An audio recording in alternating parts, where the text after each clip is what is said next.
Bonjour à tous. Aujourd'hui, on se rend au Transfo Digital Day à Toulouse. Cet événement, il a pour ambition de concentrer sur 2 jours vraiment l'écosystème digital avec les filières. Donc l'objectif, c'est de mettre en relation des offreurs de solutions, la recherche, les écoles, les universités, tout ce qui gravite autour du numérique, avec les entreprises demandeuses, qui ont des projets de transformation digitale ou qui savent pas par quel bout prendre leur transformation digitale, et venir qui sont chercheuses d'idées, d'inspiration et de contacts. Il y a d'un côté effectivement les offreurs de solutions, les experts de la tech, du numérique, qui sont très très experts de leur métier, et il y a les entreprises d'autre part qui elles sont expertes de leur filière, de leur métier, de leurs besoins. Elles viennent présenter leurs besoins, les autres présentent leurs solutions, et on les met en relation sur des rendez-vous B2B.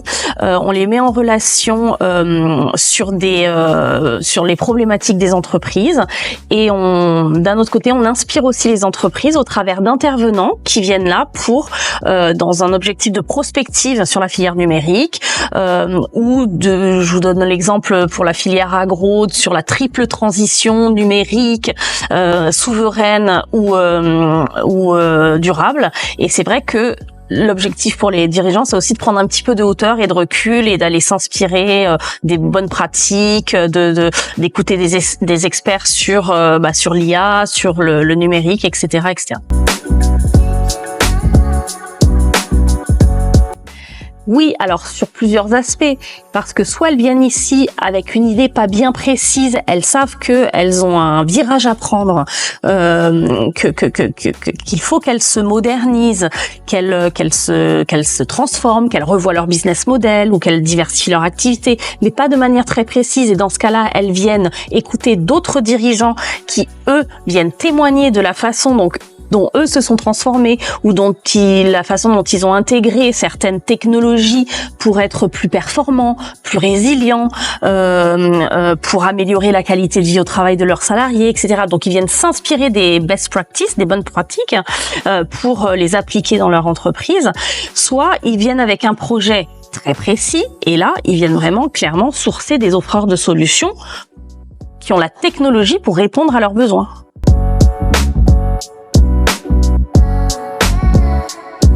Je dirais que les défis rejoignent les grands défis de l'agriculture en général, à savoir tout ce qui est lié aux pratiques durables, à limiter le nombre d'intrants, à améliorer la biodiversité, à pratiquer une agriculture vraiment saine et durable. Et donc ça rejoint ces grands objectifs-là. Et d'autre part, tout ce qui est lié aussi à l'humain, améliorer la qualité de vie au travail, rechercher aussi des talents et les fidéliser sur certains métiers de l'agriculture. C'est tous ces métiers-là qui sont, toutes ces problématiques-là autour de ces métiers qui sont touchés. Alors ça dépend, il y a l'agriculture reste quand même, pionnière en termes de numérisation, parce que il y a une digitalisation, c'est sûr, il y a une recherche de productivité, les robots de traite, ça fait des dizaines d'années que c'est en place. Donc la robotisation, tout ça est déjà largement, il y a une bonne diffusion au sein de certaines entreprises et exploitations, mais à l'inverse aussi, on observe certaines entreprises qui ont beaucoup de retard en digitalisation et qui marchent encore beaucoup au papier, voire au fax encore, et oui, ça existe, aux documents Excel à gauche à droite, et sur lequel il y a un besoin vraiment de rationaliser, de les aider à exploiter la data, à mieux l'utiliser, à optimiser certains process, à devenir plus compétitifs.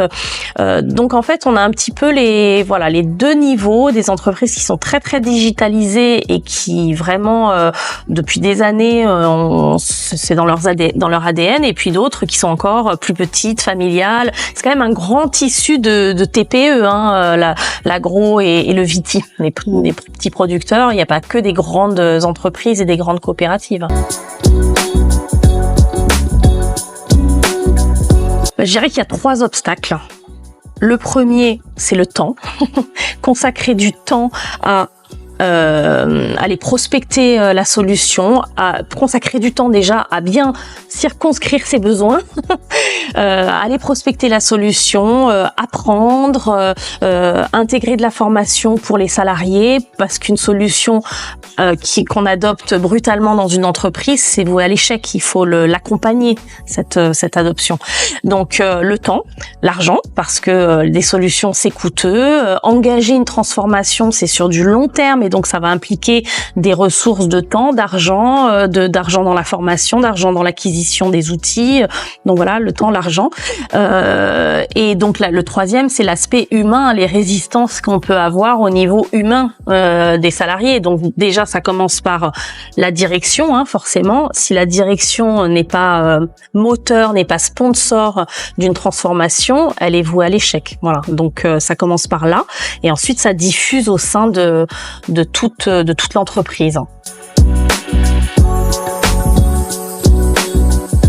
Se faire accompagner, mais voilà, c'est y aller tout seul et sans aucune orientation, c'est décourageant.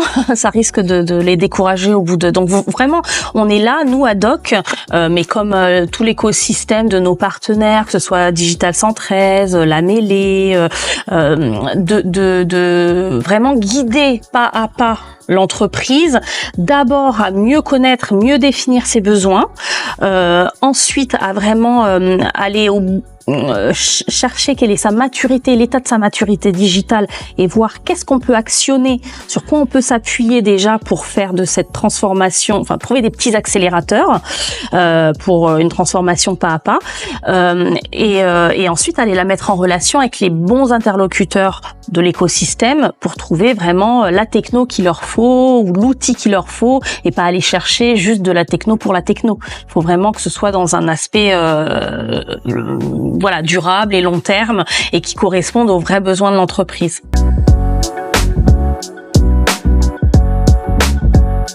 Il suffit de s'adresser à Adoc, et nous les orientons, nous les accueillons, nous les aidons à bien connaître, à faire le point sur leurs besoins.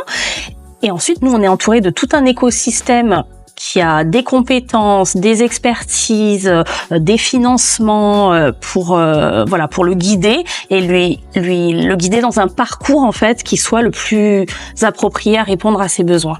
Voilà. Super, merci beaucoup Elodie.